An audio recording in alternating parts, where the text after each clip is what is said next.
Hello guys, good evening everyone. कैसे हैं आप लोग? सब उम्मीद करते हैं सब अच्छे होंगे। तो चलिए, आज के क्लास में हम आ गए हैं थर्मोडायनेमिक्स के लेक्चर नंबर 8 में। तो लेक्चर नंबर 8 में हम आज डिस्कस करने वाले हैं। तो सबसे पहले हम बात करते हैं कि कल हमने पढ़ा क्या था। तो कल हमने लास्ट टॉपिक पढ़ा था limitation of first law of thermodynamics. क्या पढ़ा था हमने? Limitation of first law of thermodynamics हमने पढ़ा था। क्या लिमिटेशन था फर्स्ट लॉ ऑफ थर्मोडायनेमिक्स? जैसा कि हम जानते हैं, फर्स्ट लॉ ऑफ थर्मोडायनेमिक्स जो है क्या एक्सप्लेन करता है कि how much mechanical work is converted into the heat energy और heat energy is converted into the mechanical work. ये इंटर कन्वर्जन होता है, एक दूसरे में कन्वर्ट होता है। ये first law of thermodynamics explain करता है। फर्स्ट लॉ ऑफ थर्मोडायनेमिक्स ये एक्सप्लेन करता है कि हीट को ना तो हम एनर्जी को ना तो हम क्रिएट कर सकते हैं, ना तो हम डिस्ट्रॉय कर सकते हैं। Only it can be convert from the one form to another form. एक फॉर्म से दूसरे फॉर्म में हम कन्वर्ट कर सकते हैं। ये पढ़ा था हमने।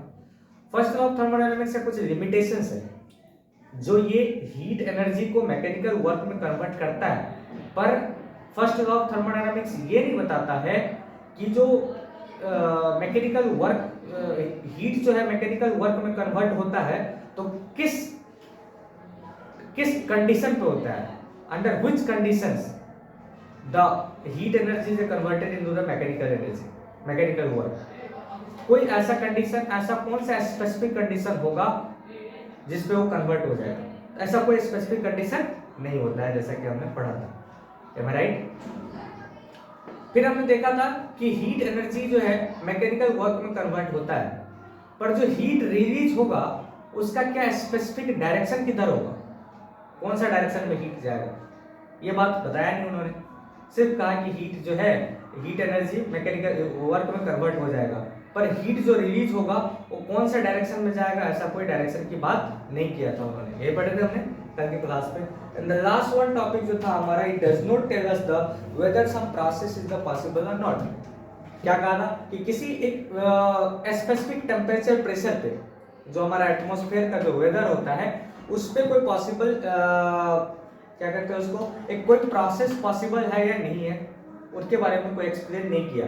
मतलब कि हमने जो पढ़ा था isothermal process, isobaric process, isochoric process, ये सब सारे के सारे प्रोसेस एक एजम्पशन पे चल रहा था कि if the isothermal process will be happen then what will happen to the heat energy and the work. पढ़ा था हमने, जब आइसोथर्मल प्रोसेस होगा तो चेंज इन टेम्परेचर कितना हो जाएगा, जीरो हो जाएगा, यानी कि टेम्परेचर कांस्टेंट हो जाएगा वहां पे। जब आइसोकोरिक प्रोसेस होगा तो हमने कहा था कि चेंज इन वॉल्यूम जीरो हो जाएगा, यानी कि delta V equals to zero हो जाएगा, वॉल्यूम कांस्टेंट होगा। राइट? ये पढ़ा था हमने।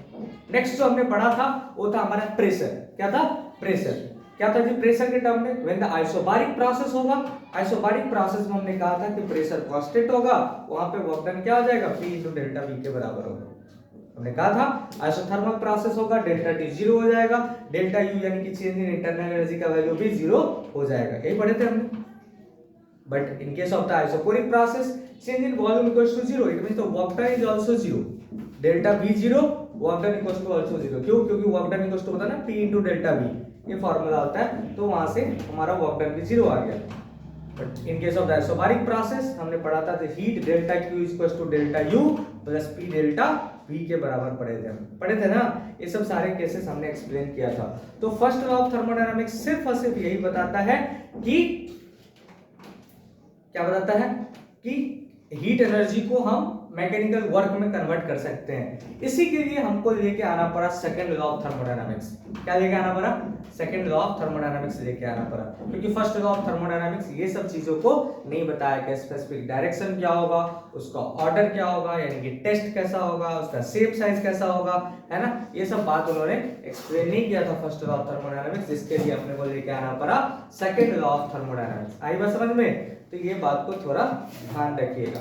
ओके, तो नेक्स्ट टर्म जो है, today we will discuss about the heat engine. ये पढ़ेंगे हीट इंजन।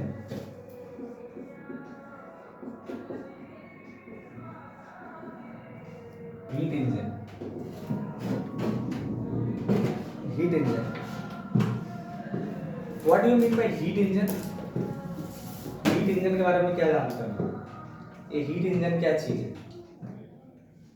ठीक है। हीट इंजन क्या है? सो हीट इंजन बेसिकली एक डिवाइस है जो टेम्परेचर और हीट के वजह से प्रोसेस करता है, उसी को हम लोग क्या कहते हैं, हीट इंजन कहते हैं।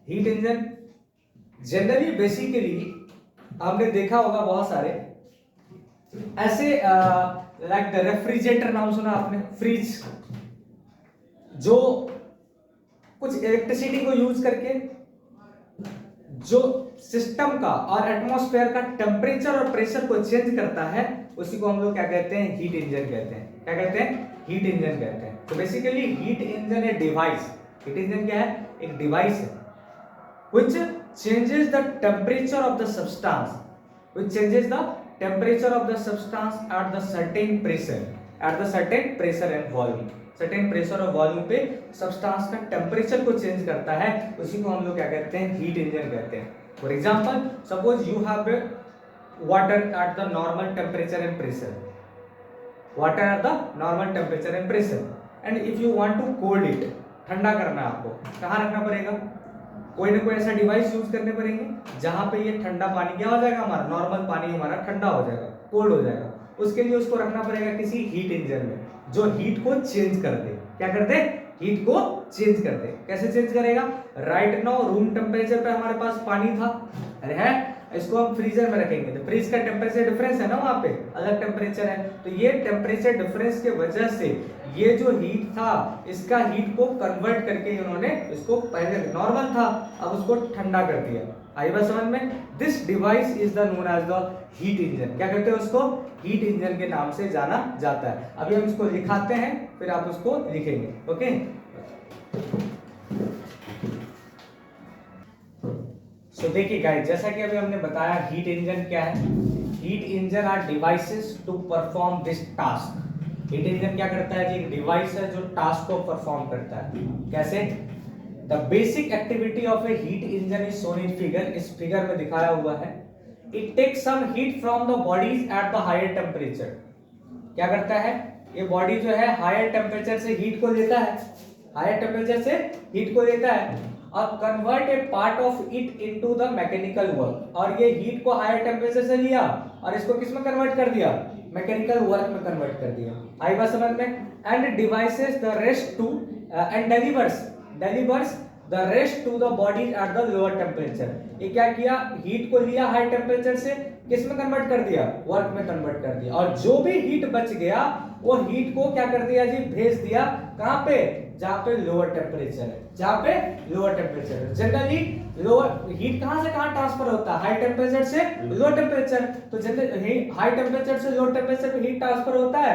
तो हीट इंजन करता क्या है कि किसी भी बॉडी के हाई टेम्परेचर से हीट को लिया और इसको मैकेनिकल वर्क में कन्वर्ट कर दिया, और जो कुछ भी हीट बच गया, the remaining heat is send delivered to the lower temperature. कहां पे भेज दिया?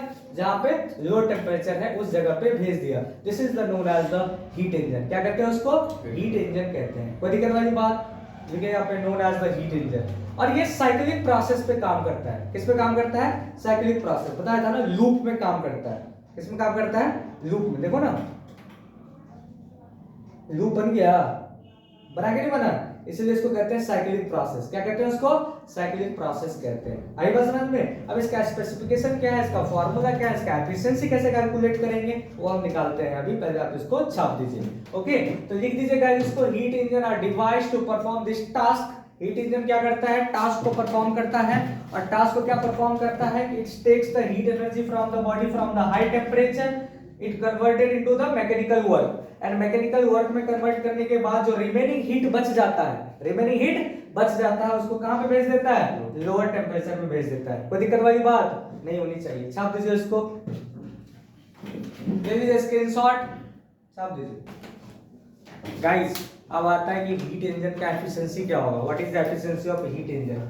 सो बेसिकली सपोज एन इंजन, माना कि एक इंजन जो है कितना अमाउंट ऑफ हीट लिया किसी बॉडी से, QH, हाई टेम्परेचर पे कितना amount of QH amount of heat लिया, और ये कन्वर्ट कर दिया मैकेनिकल वर्क कितना में? W में। और जो बचा हुआ हीट था लो टेम्परेचर पे उसको डिलीवर कर दिया, वो हीट कितना है QL। तो वर्क डन कितना हो जाएगा, work done equals to high temperature पे जो हीट था माइनस हो जाएगा at the low temperature of heat. तो work done equals to W equals to क्या हो गया, QH minus QL, QH minus QL हो गया। तो सप्लाइड हीट कितना हो गया यहाँ पे QH, सब हीट सप्लाई कितना किया था इंजन में, अभी किया था ना हमने डायग्राम में बनाया था, वो था हाई टेम्परेचर पे था हमारा QH था, ठीक है QH हो गया। और इसको कन्वर्ट कर दिए थे, ये W था और ये नीचे वाला आ गया था QL, आया था ना लो टेम्परेचर पे। तो ये हो गया हीट सप्लाई कितना किया हमने QH किया। What is the formula of efficiency, तो एफिशिएंसी ऑफ हीट इंजन जो होता है इसको हम डिनोट करते हैं ईटा से, किसे डिनोट करते हैं, ईटा। सो ईटा इज इक्वल टू क्या हो जाएगा, work done by the engine divided by heat supply. यानी कि अगर मैं बात करूं, ये सब आगे बात समझ में, अगर मैं इसको लिखूं गाइस ऊपर में, मिटाओ इसको पहले आप स्क्रीनशॉट ले लो और लिखो इसको, फिर मैं लिख रहा हूं यहाँ पे। तो बेसिकली जो यहाँ आ गया, देख लिया हमने, if suppose an engine takes the heat QH और ये W में कन्वर्ट कर दिया, QL डिलीवर कर दिया लो टेम्परेचर पे, तो W आ गया QH minus QL। Heat supply कितना किया था QH। तो एफिशिएंसी का फार्मूला हो जाएगा यहां से, what is the formula of efficiency है, तो formula of efficiency is eta is equals to W by H QH, W by QH heat supply. तो W का फॉर्मूला क्या है, that is the QH minus QL and divided by क्या हो गया, this is the QH। Any doubt up to here, नहीं होना चाहिए। So this is the eta, अगर परसेंटेज में निकालना हो तो इनटू 100% कर देंगे इसको, ओके। ये हो गया हमारा हीट इंजन का एफिशिएंसी। कोई डाउट अप टू हियर, छाप दीजिए जल्दी से। वहाँ पे TH और यहाँ पे QH, मतलब वहाँ पे TH था ना, वहाँ पे QH भी तो लिए थे ना, ये तो TH था, ये TL था, यहाँ पे जो कन्वर्ट हुआ था यहाँ पे लिखे थे QH और नीचे लिखे थे QL, नहीं था, यही चीज है, चीजें सेम है, आते हैं अपन, क्लियर है पूरी बातें। ये हो गया आपका। इसी को हम और भी थोड़ा सा एक्सप्लेन करके लिख सकते हैं, क्या लिख सकते हैं, इसको चाहो तो या इसको चाहो तो और भी लिख सकते हो आप ऐसे, कैसे, इसको लिख सकते हो QH by QH, हाँ माइनस QL by QH लिख सकते हैं। ये हो गया 1 और ये हो गया, यानी कि ईटा इज इक्वल टू जो फॉर्मूला आ गया वो आ गया W by QH बराबर QH minus QL by QH, 1 minus QH by QL, that is 1 minus QL by QH, QL by QH। कोई दिक्कत वाली बात नहीं हो गया। This is the efficiency, this is the efficiency.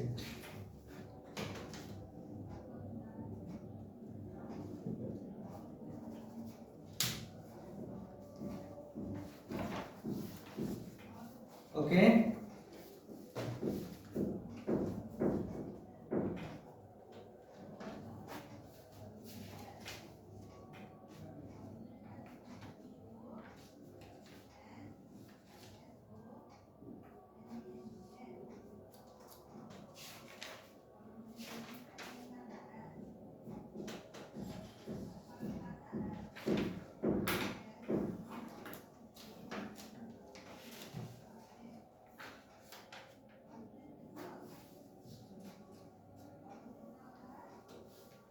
ठीक है, ये हो गया आपका हीट इंजन, याद रहेगा, this is the heat engine.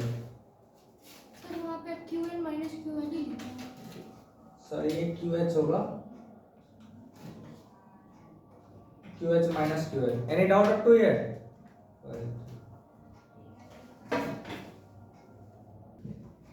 So guys, जैसा कि हम लोग जानते हैं कि थर्मोडायनामिक्स का मेन कंसर्न क्या होता है, what is the main concern of thermodynamics?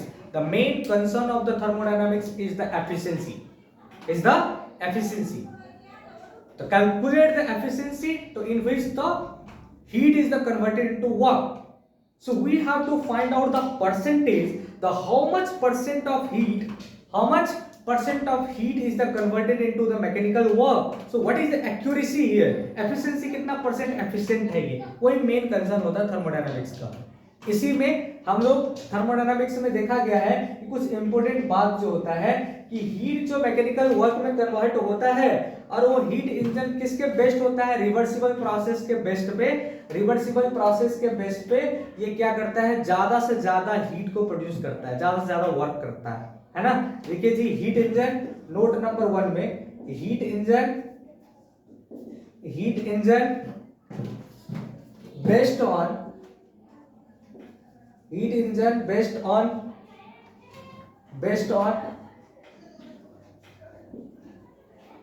heat engine based on reversible process, heat engine based on reversible process achieves the highest possible work, achieves the highest possible work, achieves the highest possible work। क्या करता है ये heat engine, क्या करता है, किसके base पे काम करता है, रिवर्सिबल प्रोसेस में ज्यादा से ज्यादा ये वर्क को अचीव करता है। आई बात समझ में, याद रहेगा। रिवर्सिबल, ध्यान क्या रखना आपको, हीट इंजन जो है किसके बेस्ड जी, रिवर्सिबल प्रोसेस में, किसके बेस्ड में, रिवर्सिबल प्रोसेस में ज्यादा से ज्यादा वर्क अचीव करता है, ज्यादा से ज्यादा, एनी डाउट, एनी ज्यादा से ज्यादा वर्क अचीव करता है। इरिवर्सिबल प्रोसेस में क्या होगा, उसका उल्टा हो जाएगा, क्या हो जाएगा, उल्टा हो जाएगा। ऑल अदर इंजन इन्वॉल्व, देखिए जी नेक्स्ट नोट नंबर 2 में, all other engines, all other engines involving irreversibility, involving irreversibility, involving irreversibility,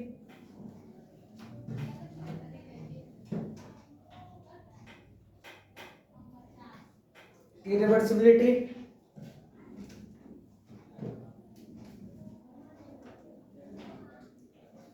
having lower efficiency, having lower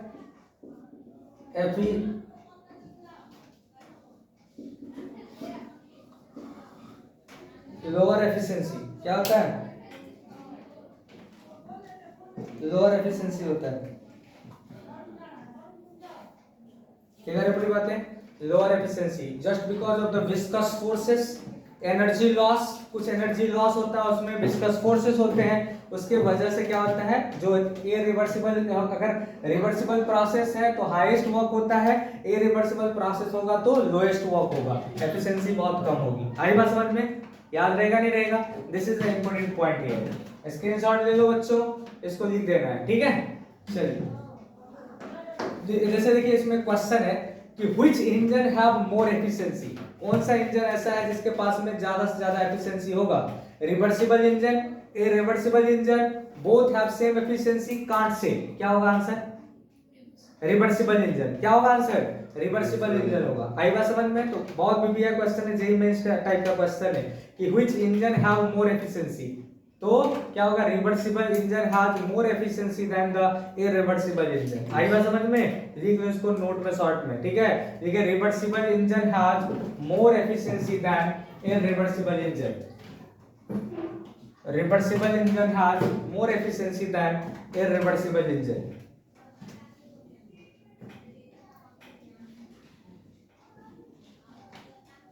experimentally it is found that, लगभग, हाँ ठीक है,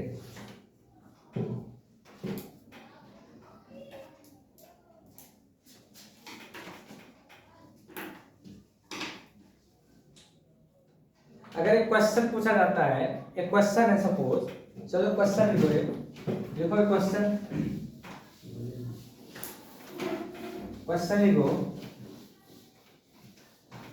लिखो गाइस, एक क्वेश्चन लिखो, देखो ये steam engine, steam engine, steam engine delivers, delivers 5.4 into 10 to the power 8 joule of work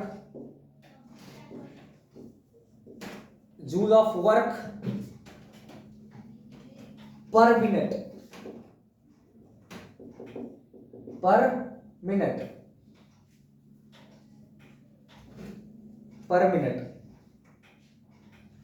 and takes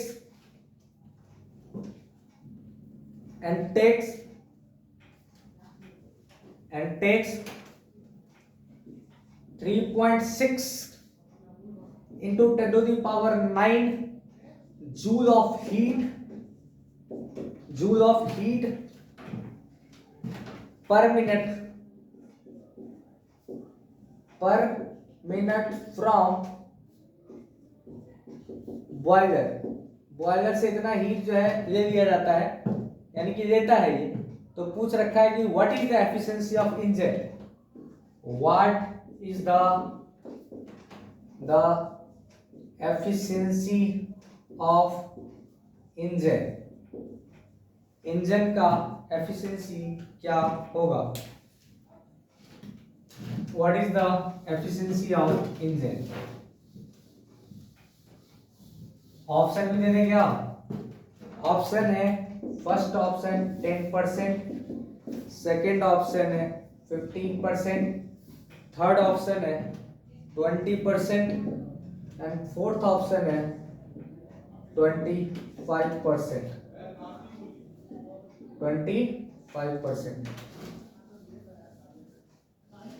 ठीक है, तो 5.4 इंटू उतना जूल ऑफ वर्क पर मिनट ये दे रहा है ना, और इतना जो है पर मिनट उस बॉयलर में दे रहा है। कह रहे हैं एफिशिएंसी बताओ क्या होगा। करो गाइस, इसका आंसर करो। ठीक है,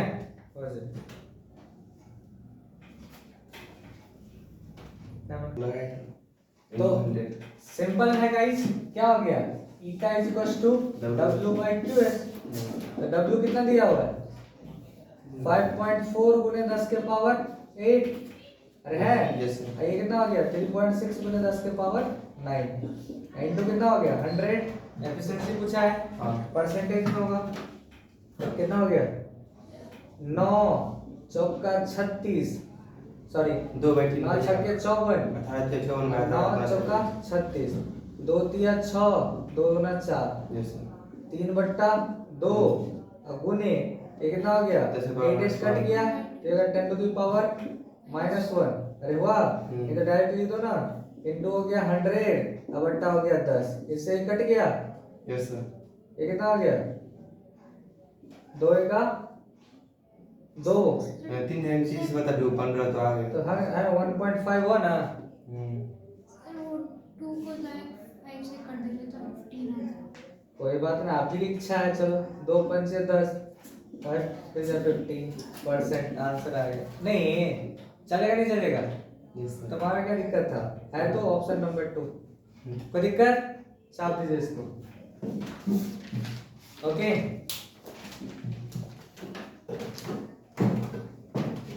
मिटाओ इसको, चलो छाप दो guys.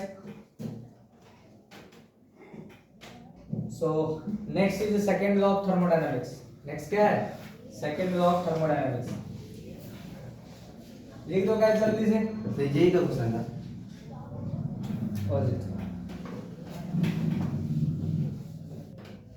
So guys, now comes to the second law of thermodynamics. What do you mean by second law of thermodynamics? क्यों लाना पड़ा second law of thermodynamics? Second law of thermodynamics को क्यों लाना पड़ा? तो फर्स्ट लॉ ऑफ थर्मोडायनामिक्स के जो अभी हमने लिमिटेशंस पढ़े थे कि ये स्पेसिफिक डायरेक्शन को नहीं बताता कि किधर हीट जाएगा, कौन सा कंडीशंस पे